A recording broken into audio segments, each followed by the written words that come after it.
So I decided I wanted to say a few more things about contour maps before I move on and talk about more stuff about the gradient and go into directional derivative and stuff like that. And typically, when I talked about functions of multiple variables in past years, I had gone to the library before the lecture and picked up a newspaper. But over the past couple of years, we've discontinued our subscription to the actual paper newspaper, and then this isn't an option anymore. But I'm assuming that you've seen this image that you're seeing on screen before, right? You kind of flip to the back of the newspaper in the past, and there'd been a map that showed you the temperatures, maybe in your area or maybe the whole country, and you saw the colors on it.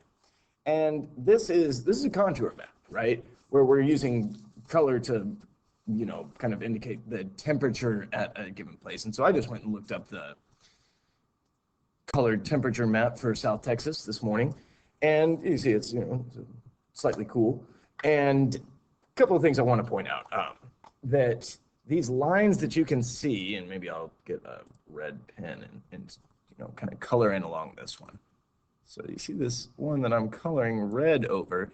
This is the 50-degree isotherm.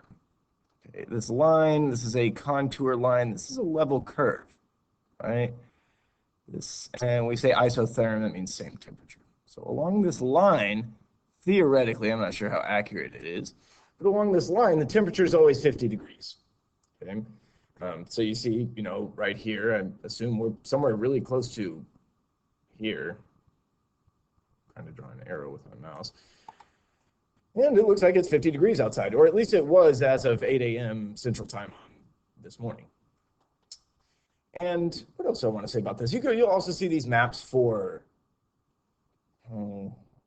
pressure, right? Which, high pressure, low pressure, which, atmospheric scientists will tell you what that means for the, outlook for the weather. I don't exactly recall.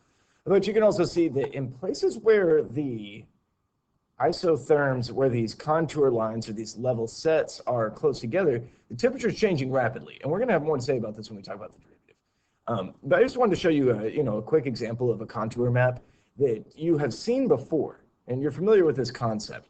And, we like to, space out.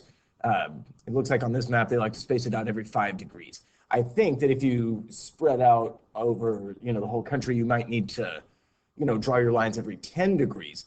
Because, you could draw this as detailed as you wanted, right? You could draw this every degree or every 1/10 of a degree.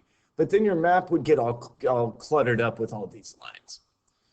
Okay. And then we use color, and then the color helps even more because, we have kind of an intuitive idea about cold colors versus warm colors.